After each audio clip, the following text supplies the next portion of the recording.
Hello everyone. मैं अंकित आप सबका स्वागत करता हूँ हमारे चैनल स्टडी विद अंकित में।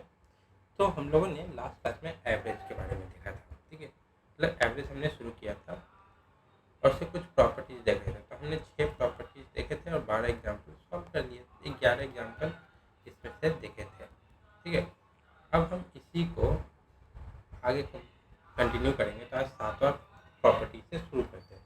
तो 7वां प्रॉपर्टी क्या है? 7वां प्रॉपर्टी वेटेड प्रॉपर्टी एवरेज है। मतलब कि कोई भी ग्रुप दिया हो, सेट दिया हो और उसका एवरेज दिया हो। ठीक है, कोई भी ग्रुप और सेट्स का एवरेज दिया और सबके लिए जितने ग्रुप, मान लीजिए 10 ग्रुप दिए, तो सबके लिए इंडिविजुअल अलग अलग एलिमेंट्स दिए हो। तो इन सबका मतलब मिक्स करके जो एवरेज निकलेगा उसी को वेटेड एवरेज कहते हैं। कि मतलब डिफरेंट एलिमेंट्स के लिए डिफरेंट सेट्स दिए हुए हैं, तो उसको कैलकुलेट करेंगे तो हमारा वेटेड एवरेज आएगा। तो आज एवरेज का टॉपिक पहले होगा प्रॉपर्टी नंबर 7। पहले एवरेज डाल देते हैं। Average property 7। ठीक, क्या है? Weighted average. ठीक है, तो है वेटेड एवरेज। इसमें क्या होता है कि when the average of group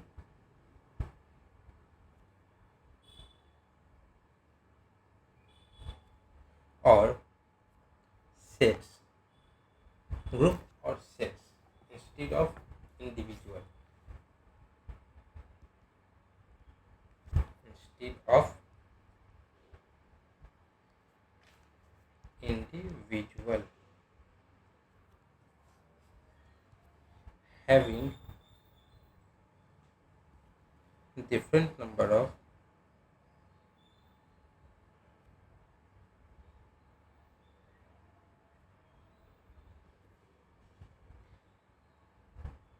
elements is being calculated,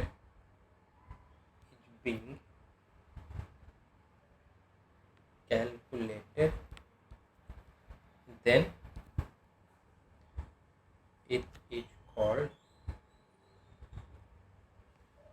the weighted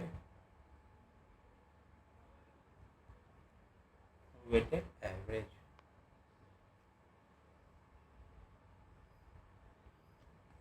ठीक है,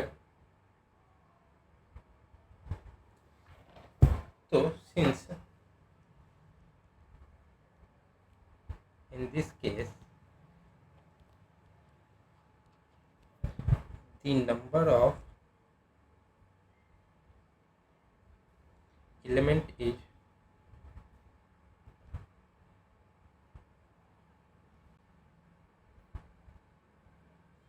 different for the different sets,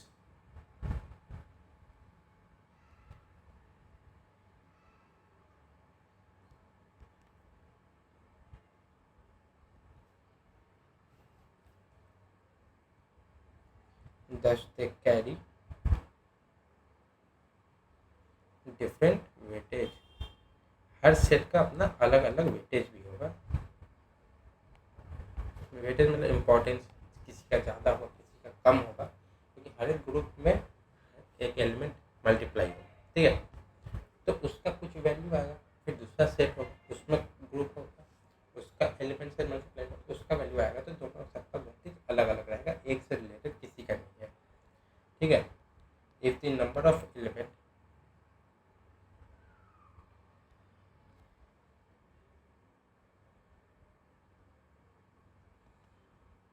in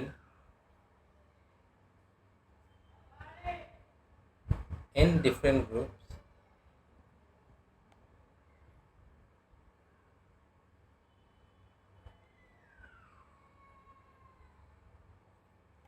b, मान लीजिए जो एलिमेंट है n डिफरेंट ग्रुप्स में, क्या है? k1, k2, k3, k4 up to kn है। ठीक है, n डिफरेंट ग्रुप्स है। 1 2 3 4 up to n, and the average of the respective group, सबका अलग अलग एवरेज दिया जाएगा. Groups be A1 A2 A3 A4 up to AN, then the weightage average क्या हो जाएगा, वेटेज नहीं वेटेज वेटेज वेटेड एवरेज क्या हो जाएगा, तो जितने ग्रुप्स है और उनके एवरेज जो दिए हुए हैं उनसे मल्टीप्लाई कर देंगे. तो K1 A1 plus K2 A2 plus K3 A3 plus up to KN AN. और अब इसको डिवाइड करेंगे, जितने ग्रुप्स हैं उनसे एवरेज से डिवाइड नहीं करना है. K1 plus K2 plus K3 plus up to KN. ठीक,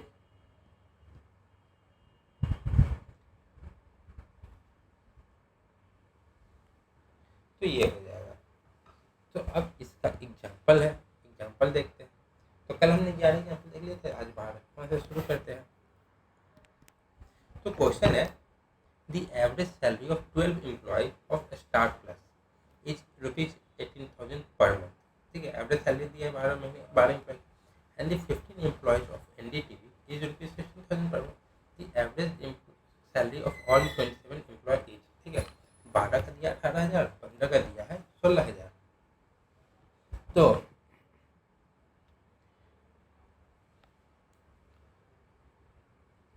रिक्वायर्ड एवरेज सैलरी क्या हो जाएगा,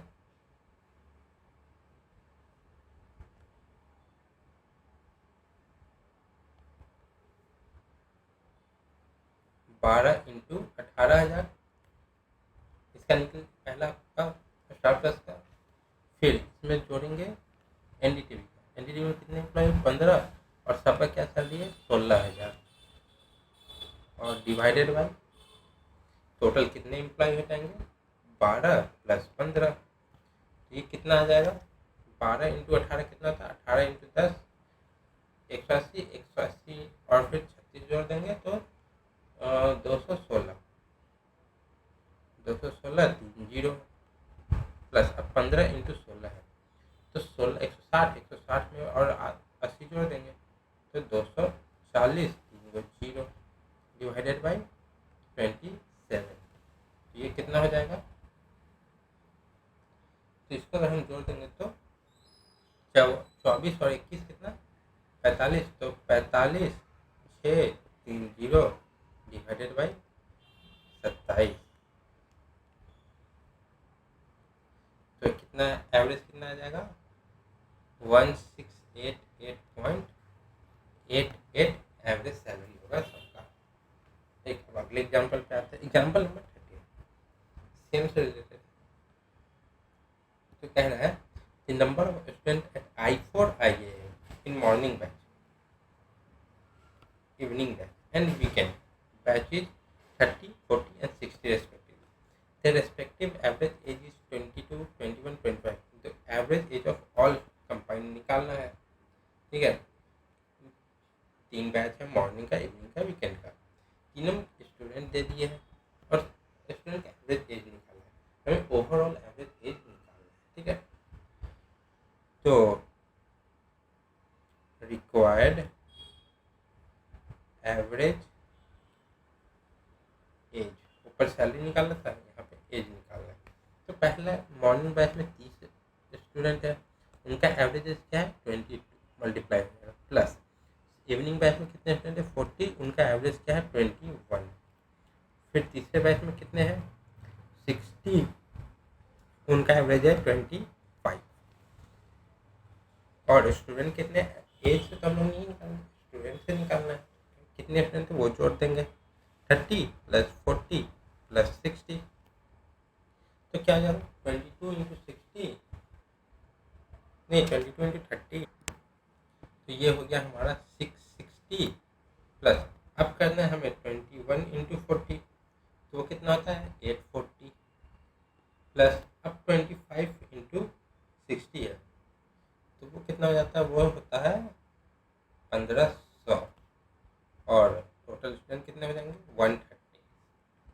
तो इसको सॉल्व करेंगे तो कितना आ जाएगा, तो इसको सॉल्व करेंगे ऊपर में 40 700 हो गया, 900 6 1500 1500 3000 डिवाइडेड बाई 130, तो एवरेज क्या हो गया 0 0 कैंसिल, तो यह 13 गया, ये 23 और ये ऊपर 1, इतने ईयर्स का इनका एवरेज आ जाएगा। ठीक, तो अब आते अगले पे, प्रॉपर्टी नंबर 8।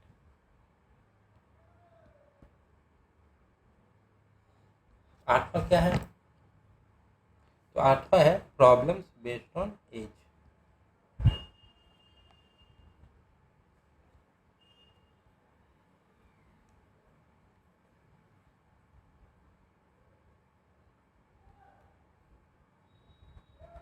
ठीक है, तो अब है प्रॉब्लम एज पे रिलेटेड। तो इसमें दो सिचुएशन होते हैं, एक हम प्रेजेंट एज से पहले जाते हैं, मतलब कुछ ईयर्स बैक, और या तो प्रेजेंट एज से कुछ ईयर बाद जाते हैं। तो मान लीजिए फैमिली है जिसमें n नंबर्स ऑफ मेंबर है, उस फैमिली का एज एवरेज एज है x ईयर्स। तो अगर हमसे पूछा गया कि 1 साल पहले जाना है, 2 साल पहले या 3 साल, तो हमें जितने साल पीछे जाना है वो x में जो एवरेज है उसमें माइनस कर देंगे, क्योंकि एज है तो एक पीछे जाएगा तो सबका पीछे जाना जरूरी है, तो x माइनस कर देंगे।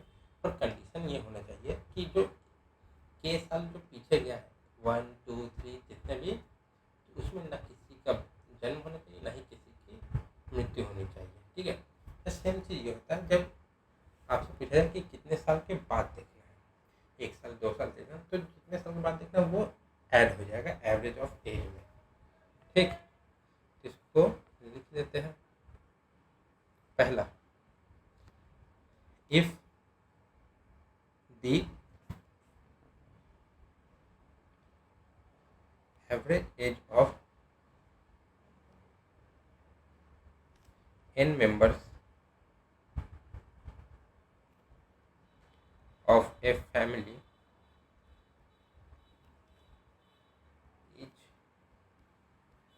x years, then k years back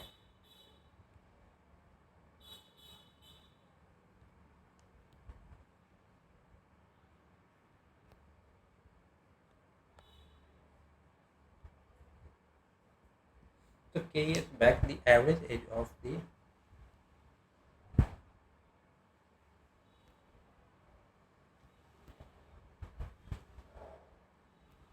family is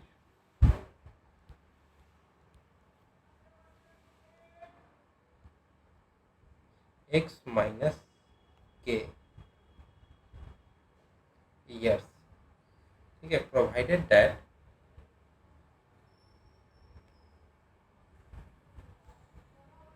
no any person is dead or born, dead language सही नहीं लगा, एक्सपायर और born in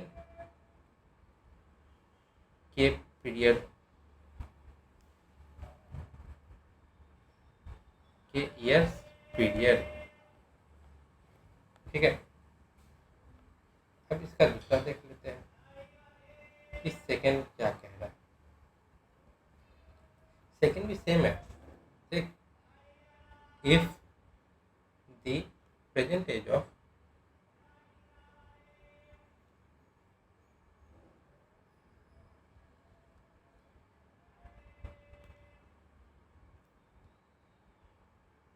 n members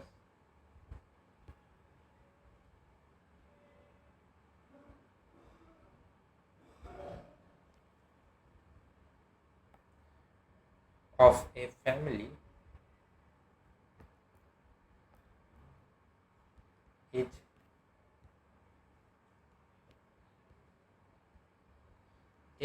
years, then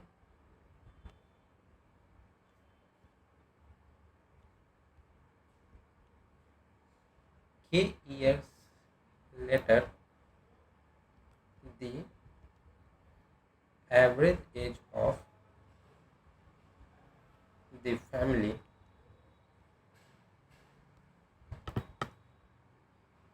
will be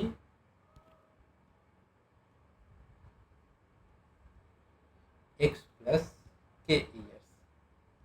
ऊपर में था x माइनस ए, अब है x प्लस के। ठीक है, अब से क्वेश्चन पे आते हैं। तो क्वेश्चन क्या कह रहा है? The average age of 7 members of Patels family is 25 years. The average age of 7 family 3 years अगो, मतलब अगो है पहले जाना है। ठीक, तो प्रेजेंट एवरेज एज क्या है? Present average age is equal to age of the family 25 years. अब 3 साल के बाद आना है, तो अब 3 साल के बाद आएंगे तो 7 फैमिली मेंबर्स सातों के बारे में किसी का एज तो रुकेगा नहीं। नहीं, 3 ईयर पहले जाना है तो 3 साल पहले चलेंगे। 3 years ago, average age of family is equal to 25 है। अभी का एवरेज है, 3 साल पहले कितना हो जाएगा? माइनस कर देंगे 3, तो 22 years। ठीक, अगले पे आते हैं। अगला बोला है the average age of all 16 professor of Lucknow university is 52 years. 4 years later, the average age of all the 16 professor will be. ठीक है, अब यहाँ पे आगे जाना है, तो प्रेजेंट एज तो 52 ईयर्स है, तो 4 साल बाद 52 प्लस 4, तो प्रेजेंट एवरेज एज कितना है? 52 ईयर्स। तो कितने 4 साल के बाद 4 years later, the average age is equal to 52 plus 4 is equal to 56 years. ठीक है,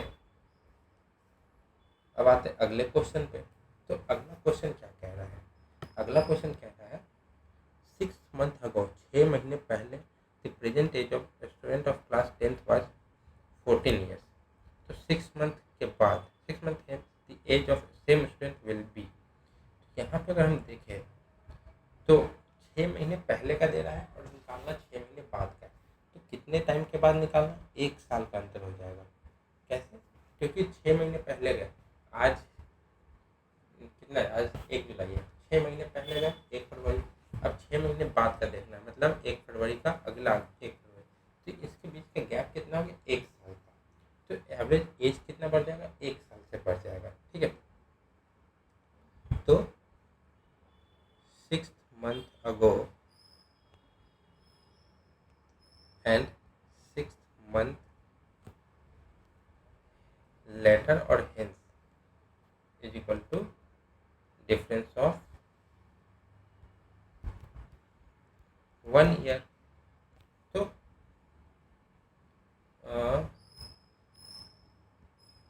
6 months ago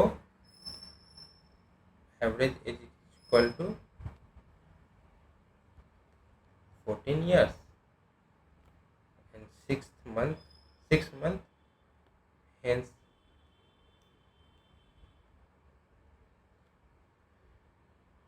average age is equal to 14 plus 1 is equal to 15 years. क्योंकि 6 महीने पहले 6 महीने बाद 1 साल का अंतर हो गया। अगला क्वेश्चन देखते हैं। तो अगला क्वेश्चन है the average age of Priyambara family consisting of 5 members 3 years ago was 35 years. 1 year ago a new baby was born in this family. 3 year hence the average age of family will be. ठीक है, तो 5 family member है, 35 साल है, 3 साल पहले, तो present as में कितना हो जाएगा 38। तो 1 साल पहले कितना है रहेगा 37, जब यहाँ पे एक बच्चे का जन्म हुआ। ठीक, तब 3 साल के बाद जोड़ना है, तो 37 + 3 40, और फिर एक बच्चा ऐड हो गया, और फिर एक, तो 40 इंटू कितना हो जाएगा 40 इंटू 5 200, 200 प्लस 3 साल 203 डिवाइडेड बाई 6, तो फिर वो आपका आंसर आ जाएगा। तो चलिए इसको देखते हैं। तो 3 ईयर्स अगो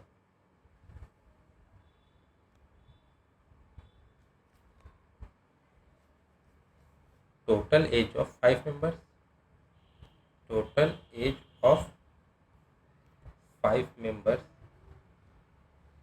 कितना है 5 into 35 is equal to 175 years, मतलब 3 साल पहले।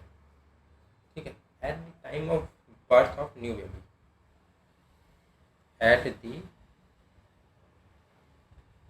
Time of birth of new baby the total age of family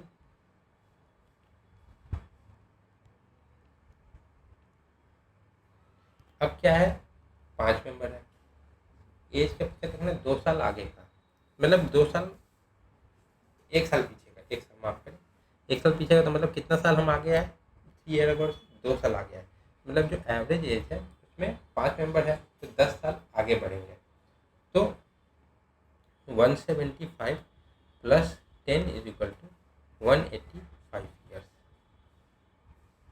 अब यहाँ पे बेबी जन्म हो गया।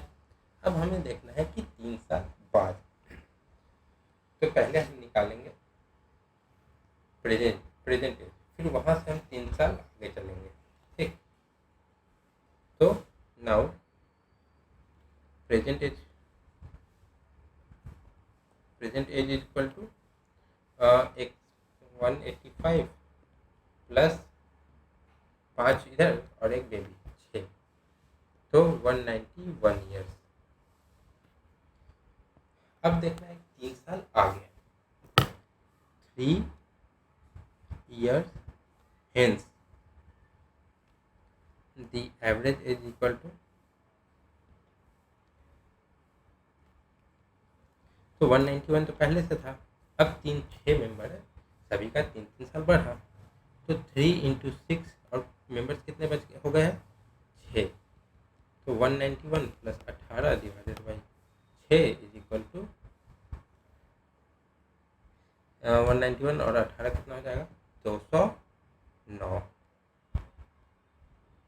बाई 6, इसको लिखेंगे 6 से 34 और फिर ऊपर 5 ईयर्स। ठीक है, तो अब अगले पे आते हैं। अगला क्वेश्चन क्या है, 10 years ago the average age of all 25 teachers of girls college was 45 years. 4 years ago the principal has retired from her post at the age of 60 years. So after 1 year, a new principal whose age was 54 recruited from outside.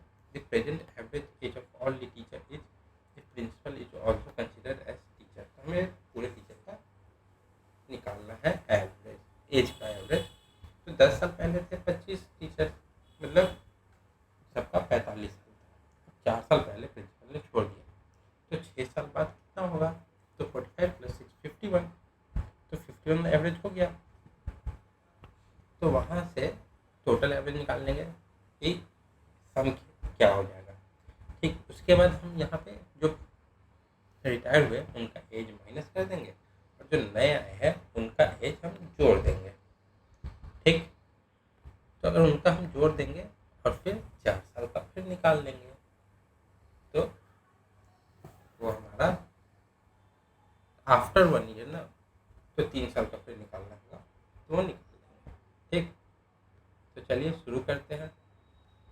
तो 10 साल पहले जो present average था इतना, तो 4 years ago 4 years ago average age was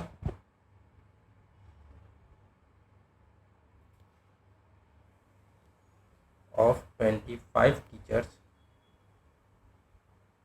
is equal to 45 plus 6 is equal to 51 years। ठीक, तो 4 साल पहले जो टोटल सम कितना हो जाएगा, टोटल एज, तो at same time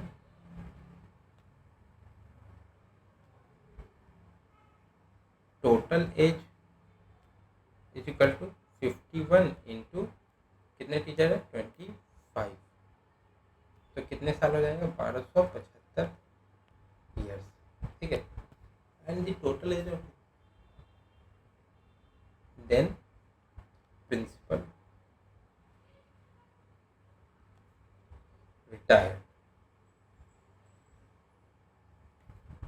therefore new total age कितना हो जाएगा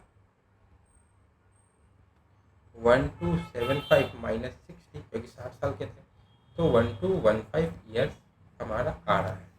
ठीक, तो 1 साल के बाद मतलब आफ्टर 1 year टीचर मतलब एक नया प्रिंसिपल अपॉइंट किया गया, तो total age of 24 teachers before recruitment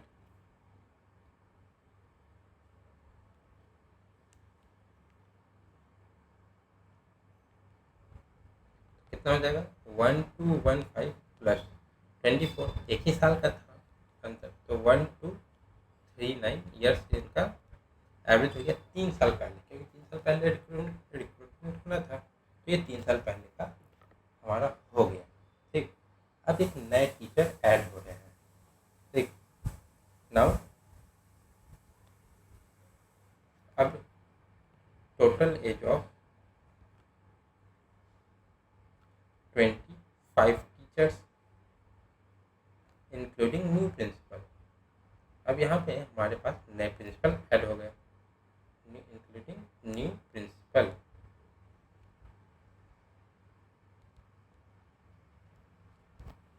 just after recruitment, तो कितना हो जाएगा 1239, और जो नया प्रिंसिपल है उसका एज कितना 54 ईयर्स, तो इसमें 54 ऐड हो जाएगा, तो कितना हो गया 50 से कितना 11, और ये कितना है 4 ज़्यादा है, तो 7 हमें माइनस करना पड़ेगा 13 में से, तो 1293 ईयर्स का एवरेज हो गया। अब प्रेजेंट एज निकालना है। ठीक, तो present as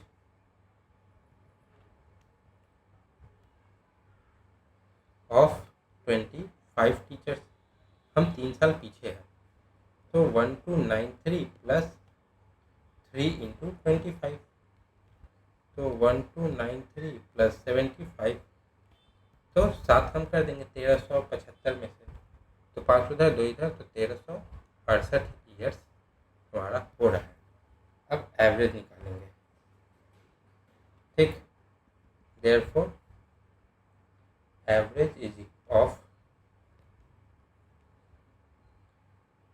present average of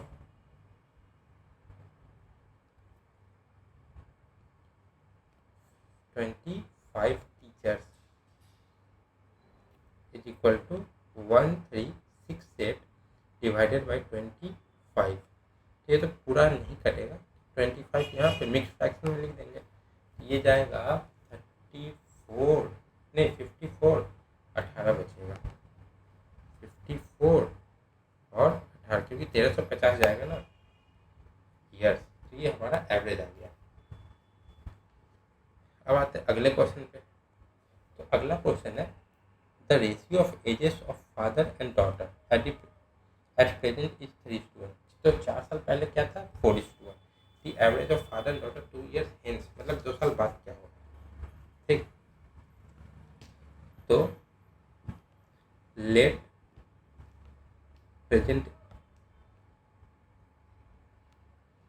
present age of father and daughter is equal to 3x:x। ठीक, ये हमारे पास दिया हुआ है और अब रेशियो दिया हुआ है इसका, और 4 साल पहले का क्या है, 4 साल पहले का रेशियो दिया हुआ है और अभी तो 4 साल पहले 4 years ago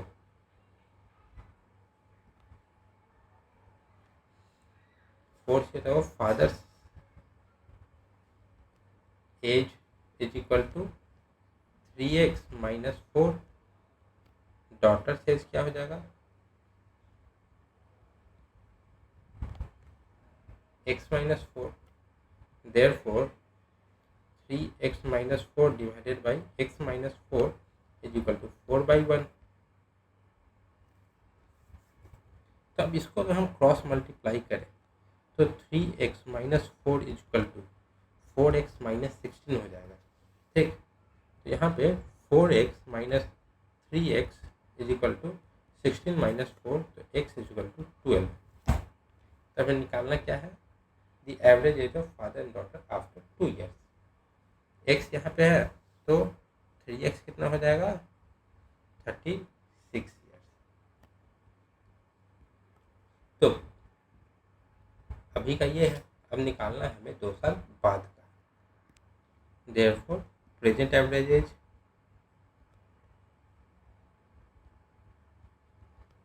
twelve plus 36 divided by 2, तो 48/2 equal to 24 years। Now average age after 2 years is equal to 24 plus 2, 26 years। ठीक, अब आते हैं 9th पे। तो 9th क्या है, 9th property, problem based on income और salary. Problem based on income slash salary. तो अब इसमें आता है फॉर्मूला। तो क्या, income is equal to expenditure plus saving. Income क्या, आमदनी, एक्सपेंडिचर खर्चा, सेविंग बचत। ठीक, तो ये फॉर्मूला हो जाता है।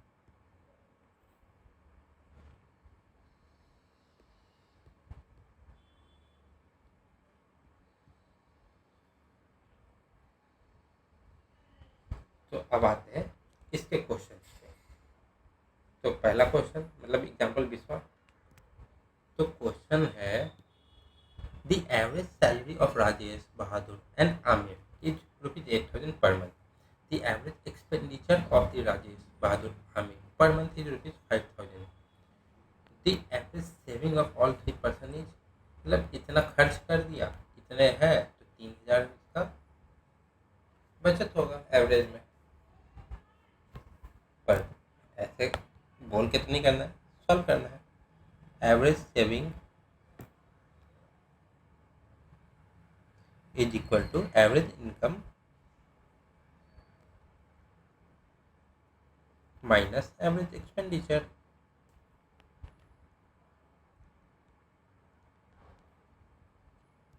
तो एवरेज इनकम क्या 8,000, एवरेज एक्सपेंडिचर क्या 5,000, तो एवरेज सेविंग क्या 3,000। ठीक, अगले पे आते हैं। तो अगला है the average salary of ABC is ₹10,000 and average expenditure of A is 6,000, then the average saving of B and C। यहाँ पे ABC का दिया हुआ है, A का दिया हुआ है और B और C का हमें सेविंग निकालना है। ठीक, पर यहाँ पे हमें ये नहीं दिया है कि बी और सी कितना मतलब खर्चा करते हैं, यहाँ पे सिर्फ ए का दिया हुआ है, क्योंकि फॉर्मूला क्या होता है, total income is equal to total expenditure minus total saving.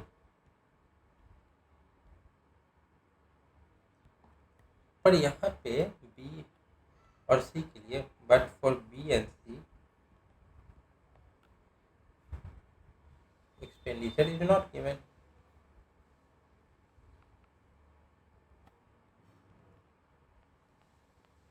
तो फिर हम how do we find saving? तो यहाँ पे डाटा इनकम्प्लीट है, तो since data is insufficient,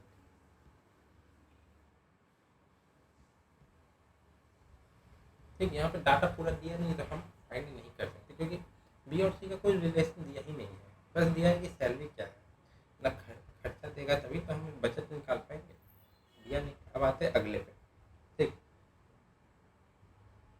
The average salary of A and B is rupees 6,000 and that of C and D, CDE is 8,000. The average salary of all people, ठीक। तो A B को 1 unit मान लेंगे और consider A plus B 1 unit and C plus D plus E another unit, मतलब हमारे पास 2 unit है। तो एवरेज सैलरी क्या हो जाएगा? Average salary is equal to, ये 2 है ये 3 है, तो 6,000 इंटू 2, ये 1 यूनिट में कितने 2, ये हो गया, प्लस CDE कितने 8,000, कितने इस यूनिट में 3, और डिवाइडेड बाई पहला यूनिट 2 का, दूसरा यूनिट 3 का, क्या हो गया 12,000 प्लस 24,000 डिवाइडेड बाई 5, तो ये कितना हो जाएगा, तो 12 और 24 36,000 divided by 5 is equal to 7200 इनका एवरेज सैलरी होगा। अब आते अगले पे, अगला कह रहा है the average salary of 60 employee in an office is rupees 12,000 if the number of executives is twice the number of non executive, मतलब अगर नॉन एग्जीक्यूटिव 1 है तो एग्जीक्यूटिव 2 होगा, then the average salary of all the non executive employee is, ठीक। तो देखते हैं, पर इसमें अगर हम देखें तो 12,000 पर मंथ पूरे एम्प्लॉय की सैलरी दी है, पूरे एम्प्लॉय, एग्जीक्यूटिव नॉन एग्जीक्यूटिव का नहीं दिया हुआ है कि अलग अलग कितने कितने हैं, तो यहाँ पे हमारे पास एग्जीक्यूटिव नॉन एग्जीक्यूटिव मतलब अननोन है, ठीक। तो let executive salary equal two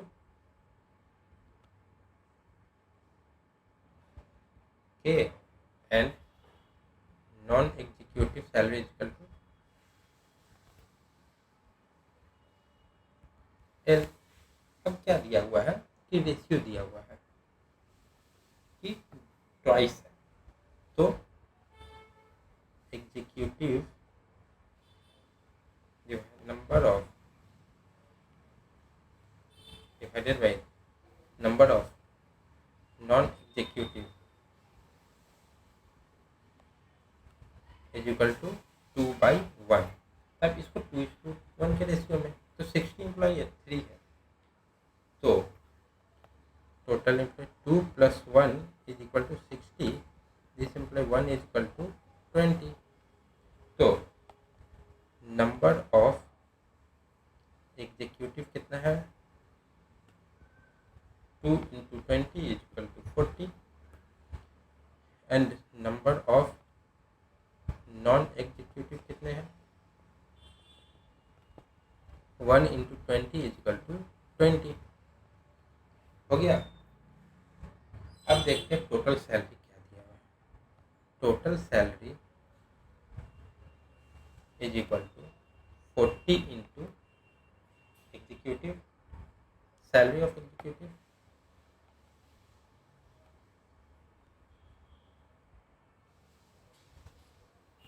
plus 20 into salary of non executive. पर हमारे पास सैलरी तो है नहीं, तो टोटल सैलरी क्या है 12,000 पर मंथ। तो 12,000 इज इक्वल टू 40 इंटू के, क्योंकि हम ऊपर मान लिए थे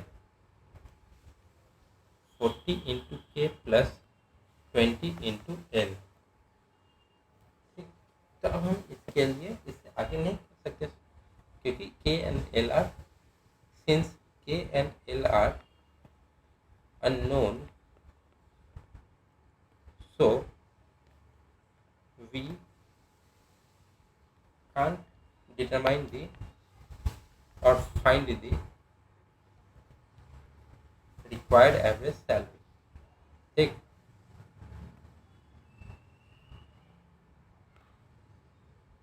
तो जो हमें पता नहीं तो हम कैसे निकाल सकते हैं। ठीक, अब आते हैं अगले पे। अगला क्वेश्चन इसी से रिलेटेड है, जो ये 23 है उसी से, कि in our problem the average salary of non executive is 2/5 of the average salary of executive, मतलब 2/5 है। ठीक, तो 2/5 है, टोटल 7 है। अब 7 को 12,000 से डिवाइड कर देंगे। तो इसमें हम लोग क्या करेंगे, तो हम लोग के पास क्या दिया हुआ है, एवरेज सैलरी दिया हुआ है, तो इसको टोटल सैलरी कर दिए is equal to non executive कितने 20, एक मिनट, हाँ नॉन इंटू एक्स कर देंगे इनका average salary plus executive 40 into 2/5 है average salary of executive non executive का। तो अब उल्टा करेंगे तो ये 5/2 एक्स हो जाएगा। ठीक, तब ये क्या हो गया 12 छक्के 72,000 is equal to 20x plus 20, ये कैंसिल होगा 20 प्लस 5, 20 इंटू 5 100x। ठीक, तो 120x इज इक्वल टू 72,000, तो x is equal to 72,000 divided by 120, ये गया 6,000 और ये गया 20, क्या 6,000 हमारा नॉन एग्जीक्यूटिव का सैलरी आ गया। माफ करें, ये 60 है, ये एक और जीरो हो जाएगा, एक और जीरो, यहाँ एक और जीरो। ठीक, क्योंकि वो 60 का मैंने 6 से मल्टीप्लाई किया था, तो हो गया। अब आते हैं हम लोग 10th पे। तो 10th में क्या है कि 10 में जो प्रॉब्लम है वो टाइम स्पीड और डिस्टेंस से रिलेटेड है। ठीक, 10th problems on time speed and distance.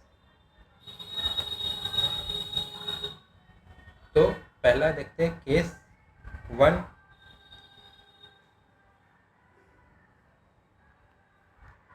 तो पहला केस क्या था, मान लीजिए कोई आदमी ट्रैवल कर रहा है अलग अलग टाइम स्लॉट पे पर सेम डिस्टेंस के लिए। ठीक, मान लीजिए एक पर्सन है या कोई गाड़ी है, वो मूव कर रहा है x kilometre at speed of u kilometre per hour से। ठीक, तो x किलोमीटर तक गया, अब उसके बाद वो आगे बढ़ा या कम बैक आया, वो same distance x kilometre v kilometre per hour के स्पीड से, तो उसका एवरेज हो जाएगा 2 into U into V by U plus V. और मान लीजिए 2 की जगह 3 पार्ट में हो गया कि पहला मतलब person first x kilometre u kilometre per our की स्पीड से, next x kilometre v kilometre per our की स्पीड से, और last x kilometre w kilometre our की स्पीड से, तो उसके लिए अलग होता है। ठीक, तो केस 1 में हम लिखेंगे कि when distance traveled in different time slot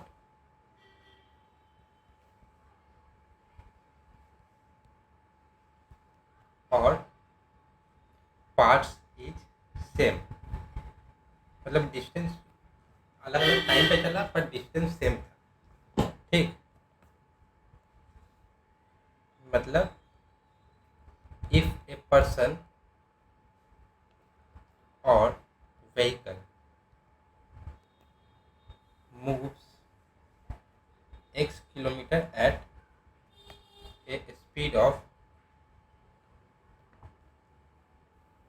u kilometer per hour and further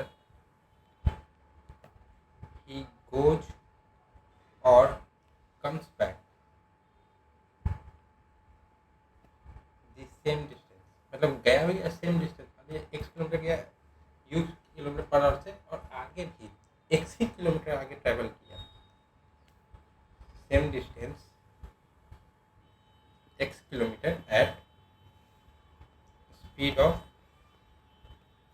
v kilometre per hour, ये u है, ये v किलोमीटर पर आवर है। तो एवरेज स्पीड क्या हो जाएगा 2 इंटू यू भी,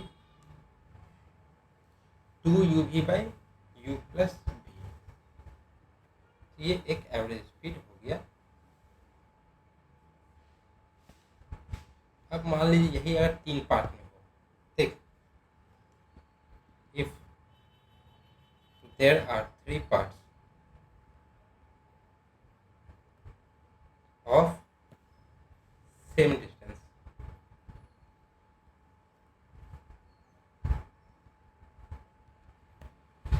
थ्री पार्ट होगा तो क्या हो जाएगा, अब तीसरे पार्ट को हम लोग डब्ल्यू किलोमीटर पर आवर मान लेंगे, तो एवरेज स्पीड क्या हो जाएगा 3 u v w, 2 पार्ट में था u v, अब तीसरे पार्ट में u v w आ गया। अब ये डिवाइड करेंगे किससे, u v plus v w plus u w, ठीक, इसे डिवाइड कर देंगे। जनरल फॉर्मूला क्या होता है इसका, general formula is equal to average speed equal to total distance by total time, total distance by total time.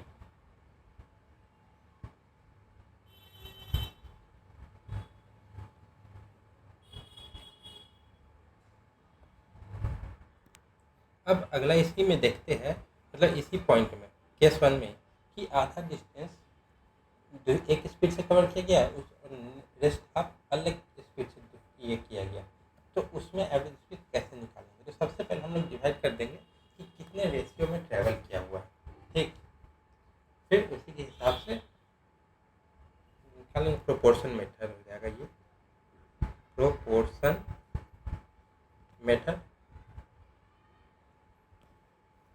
ठीक, मतलब आधा किसी और स्पीड में, आधा किसी और स्पीड में, ठीक। तो इसमें क्या करेंगे, step 1 divide the difference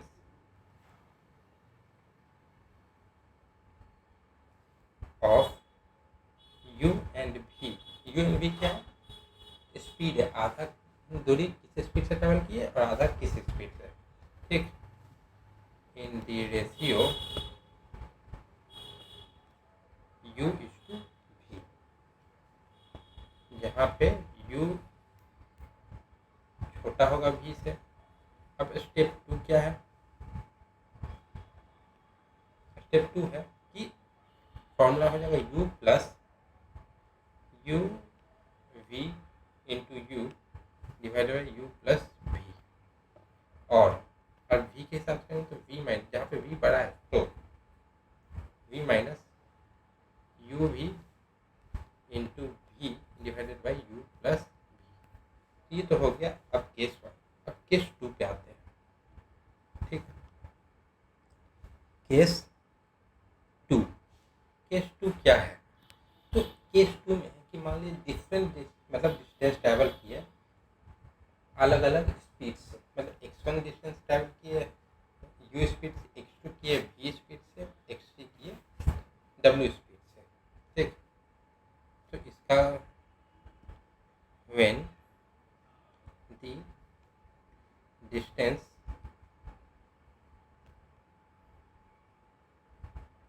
traveled at different speed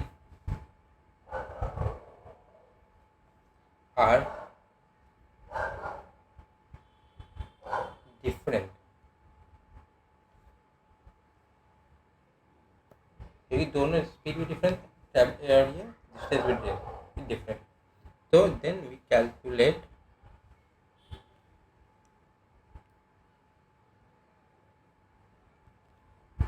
the average speed with the help of general formula. General formula हमने ऊपर लिखा है,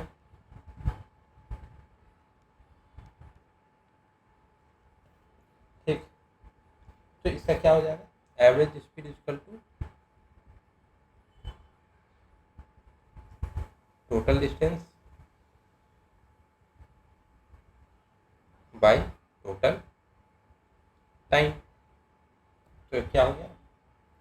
x1 plus x2 plus x3 up to infinity, जहाँ तक दिया हुआ डाटा। अब टाइम क्या होगा? पर टाइम तो दिया नहीं है हमारे पास, तो डिस्टेंस स्पीड क्या है?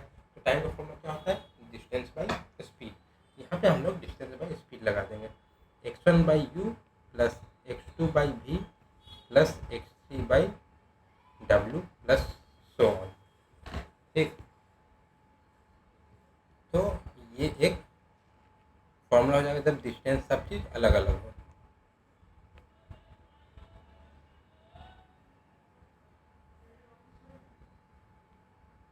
तो अब आते हैं क्वेश्चंस। पहला क्वेश्चन क्या है? आइंस्टाइन गोज फ्रॉम, अब आइंस्टाइन को भी इंडिया में ले आए, from Ahmedabad to Lucknow at a speed of 40 km per hour and return at the speed of 60 km per hour. The average speed of Einstein during the whole journey. गया भी आया भी, गया किससे 40 किलोमीटर पर आवर और आया किससे 60 किलोमीटर पर आवर। तो दो स्पीड है, केस वन का फॉर्मूला लग जाएगा। ठीक, तो average speed equal to U V by U plus V. तो क्या है? 2 into 40 into 60 divided by 40 plus 60। तो क्या हो जाएगा? तो ये हो गया 2 into 40 into 60 divided by 100, zero zero zero से जीरो। तो किताब क्या हो गया? 48 किलोमीटर पर आवर का एवरेज स्पीड हो गया। ठीक, अब आते हैं दूसरे पे। भगवान Shri Krishna took the chariot and started his journey from Mathura to Gokul by his chariot at the speed of 40 km per hour, Mathura से गोकुल में। And then same distance he traveled on his foot at a speed of 10 km per hour from Gokul to Vrindavan. मतलब गोकुल हमारा बीच में आ रहा है, exactly बीच में, क्योंकि मथुरा से वृंदावन के गोकुल होते हुए तो सेम, मतलब सेम डिस्टेंस ट्रैवल किया। Then he returned from Vrindavan to Mathura via Gokul at a speed of 24 km per hour riding a horse। गए अलग अलग स्पीड में, आए एक ही स्पीड में। ठीक, तो इसका एवरेज स्पीड निकालना है। तो जाने का सबसे पहले हम लोग एवरेज स्पीड निकाल लेंगे और आने का जो दिया फिर 2u ही बाई v प्लस यू वाला फॉर्मूला से लगा लेंगे। ठीक, तो distance from Mathura to Gokul is equal to Gokul to Vrindavan. ठीक, तो average speed from Mathura to Vrindavan.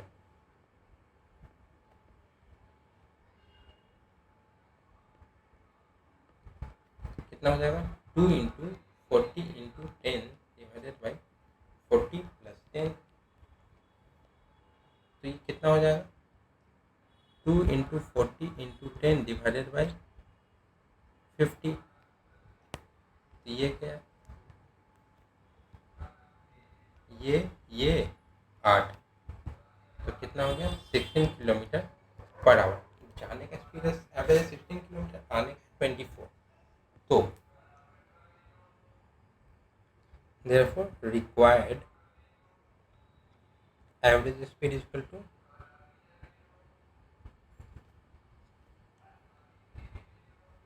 2 into 16 into 24 divided by 16 plus 24।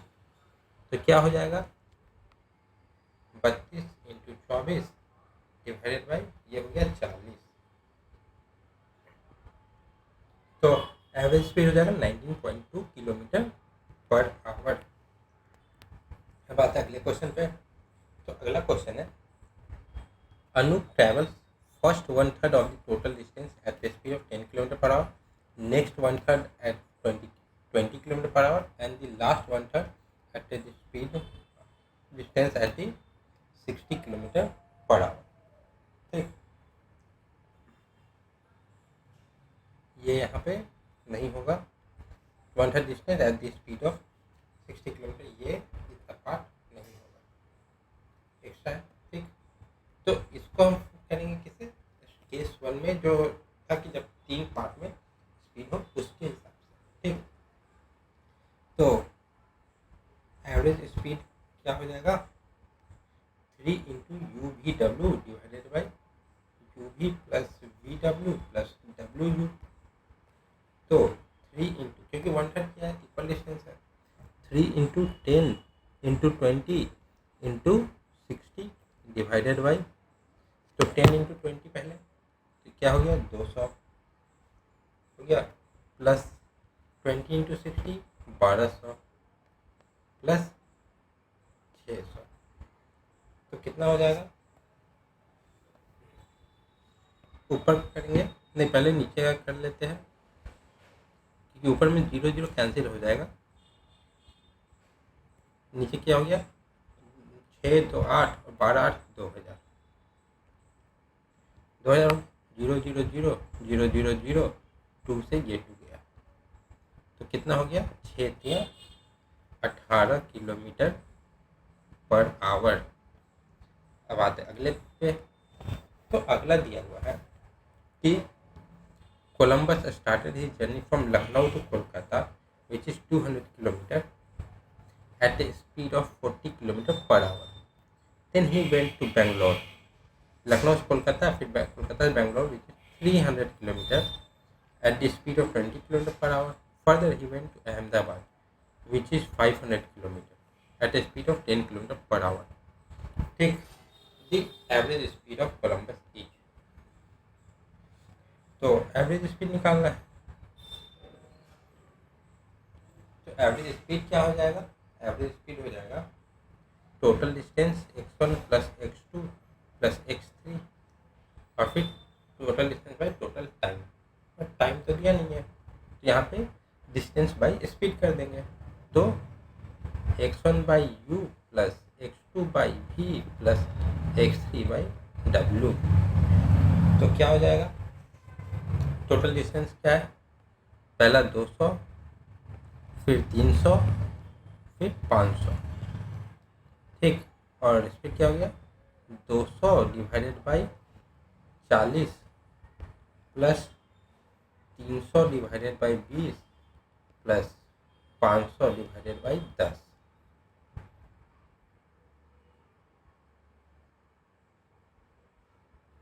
तो ये हो जाएगा हमारा 5 3 8 तो 10,000 हो गया।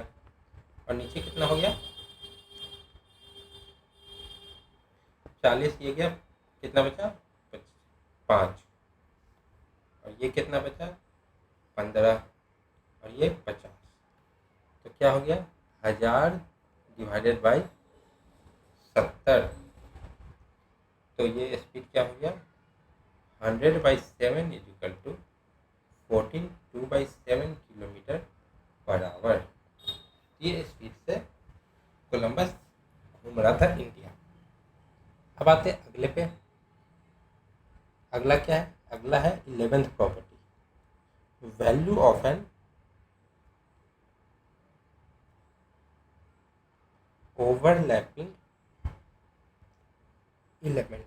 ये यहाँ ओवरलैप हो गया, सेम वैल्यू दो बार अगर काउंट हो गया तो मतलब आप एक सप्ताह है उसमें मंडे से वेडनेसडे कुछ काम किए, फिर वेडनेसडे से सैटरडे भी आपने दूसरा काम किया, तो वेडनेसडे यहाँ पे दो बार आउट मतलब कैलकुलेट हो गया, तो दो बार वेडनेसडे का एक्स्ट्रा ऐड हो जाएगा, तो एक वेडनेसडे हम लोग माइनस कर देंगे। ठीक, तो इसका फॉर्मूला लिखिए। पहला formula a plus B is equal to K and b plus C is equal to L and a plus b plus c is equal to m। Then a plus b plus b plus c minus a plus b plus c is equal to K plus L minus M. ये हमारा पहला formula हो रहा है, और b is equal to K plus L minus M. ठीक, क्योंकि a plus 2b plus सी है। ठीक, और ए बी सी हटा देंगे तो b बचेगा, तो b is equal to K plus L plus M. Second formula a plus b is equal to K d plus e is equal to L and a plus b plus c plus d plus e is equal to m। ठीक, then c is equal to a plus b plus c plus d plus e minus, तो A B C D में से अब सी निकालना है, तो क्या करना पड़ेगा? a प्लस बी माइनस कर देंगे, a plus B plus D plus E is equal to M, और c is equal to m minus K plus L. ठीक है, अब आते हैं क्वेश्चन पे। तो क्वेश्चन है the average weight of all the 11 players of Indian cricket team was 50 kg, each 50 kg. The average of first 6 lightest weight player is 49 kg and that of 6 heaviest player is 52 kg. The average weight of the player which lies in the 6th position in the list of players and all the 11 players are arranged in the order of increasing and decreasing weight. ठीक, सबसे कम यहाँ पे है, सबसे highest यहाँ पे, तो 1 2 3 4 5 6 7 8 9 10 और ये 11। तब यहाँ से पहला 6, 1 2 3 4 5 6 ये आया, अब इधर से 6 इधर आया, तो ये जो आ रहा है छठा नंबर, ये इधर से देखे तो लाइटेस्ट में आता है, इधर से देखे तो हेवीएस्ट में भी आ रहा है, ये दोनों जगह कैलकुलेट हो रहा है, तो इसका वेट 2 बार आ रहा था, अब एक बार हटा देंगे। ठीक, तो क्या मान लेते हैं, let A B C D E F G H I J K B 11 player. ठीक, 1 2 3 4 5 6 7 8 9 10 11। ठीक है, तो अब हमारे पास क्या है, पहले 6 प्लेयर था, 1 2 3 4 5 6 अप टू एफ। ठीक, तो A plus B plus C plus D plus E plus F कितना दिया है, 49 into 6 is equal to 294। 15 into 6 300, एक कम है तो 6 इंटू 1 माइनस कर देंगे, तो 6 माइनस होगा तो हो गया 294। अब है आखिरी 6 player, F G H I J K, तो यहाँ पे एवरेज क्या है 52, 6 प्लेयर है, तो 50 इंटू 300 और 2 है, तो 2 इंटू 12 तो 312।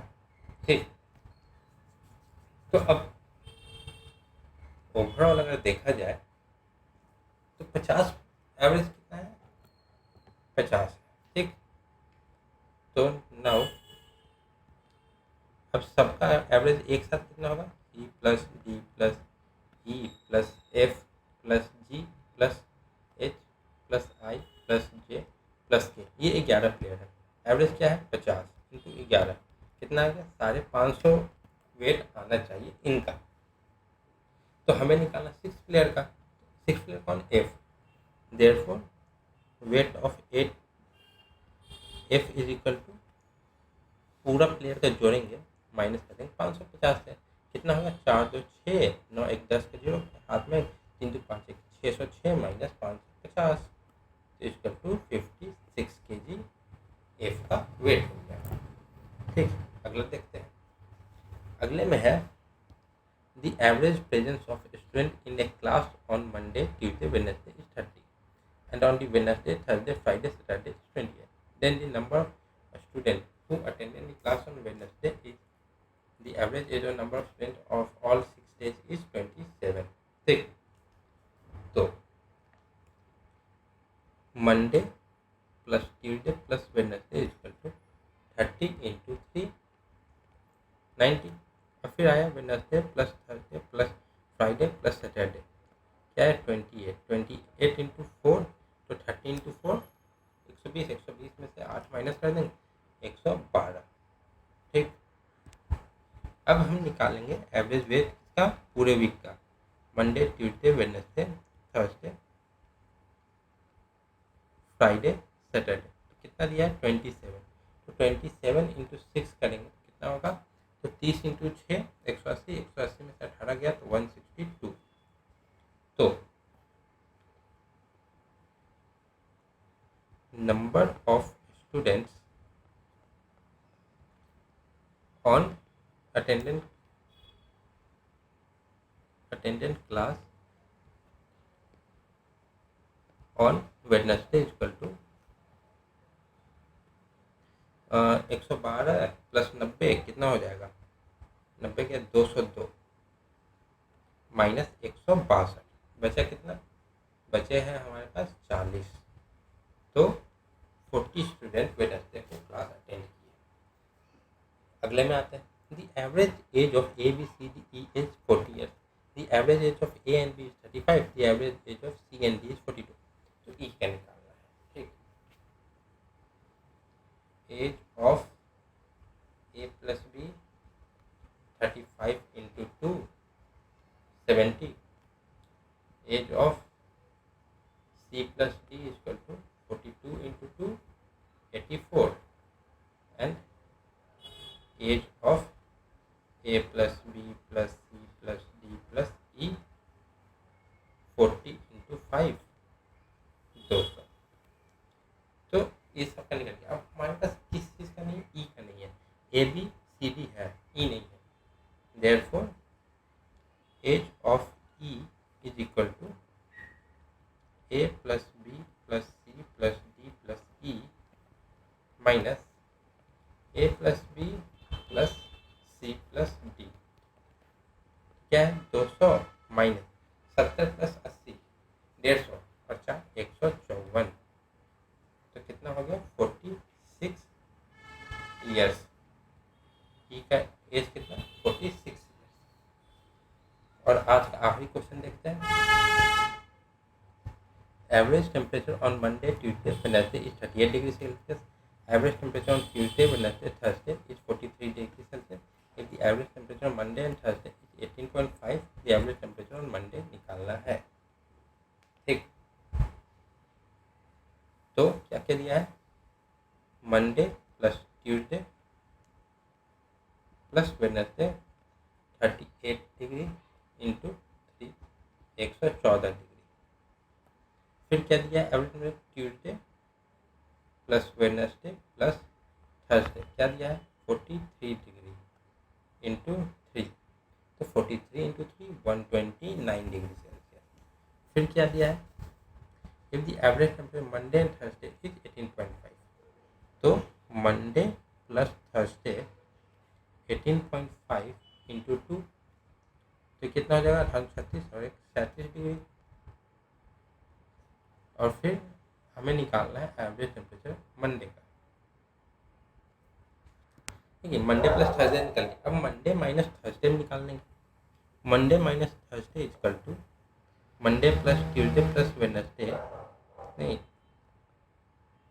Tuesday plus Wednesday plus Thursday, क्योंकि ये बड़ा है, minus Monday plus Tuesday plus Wednesday, तो क्या है 129 डिग्री माइनस 114 डिग्री, तो कितना आ गया 15 डिग्री सेल्सियस। तो ये इक्वेशन 1 है, ये 2 है, तो ऐड इक्वेशन 1 एंड 2। तो मंडे प्लस थर्सडे और फिर मंडे माइनस थर्सडे है, कितना है 37 है, ये 15 है, ऐड करेंगे तो 2 मंडे आ गया, कितना हो गया यहाँ पे 52। तो मंडे इज इक्वल टू कितना हो गया 26 डिग्री। गलत हुआ है, गलत हुआ है, गलत हुआ है, गलत हुआ है, गलत हुआ है, यहाँ पे मंडे माइनस थर्सडे नहीं, थर्सडे माइनस मंडे है, ठीक। तो थर्सडे माइनस मंडे है 15 डिग्री सेल्सियस। तो यहाँ पे अगर हम करेंगे तो मंडे मंडे कैंसिल, बचा क्या थर्सडे इजकल टू 52 डिग्री, तो थर्सडे हो गया 26 डिग्री सेल्सियस, तो मंडे कितना हो गया 37 minus 26 equal to 11 degree Celsius, ठीक है। तो आज के लिए इतना ही रखते हैं, मिलते हैं अगली क्लास में। तो एवरेज इसी के साथ अभी ख़त्म हो गया। वीडियो अच्छा लगा तो लाइक करें, कमेंट करें और लोगों में जितना ज़्यादा हो सके शेयर करें, और चैनल को सब्सक्राइब करना ना भूलें। Thank you so much. जय हिंद, जय भारत।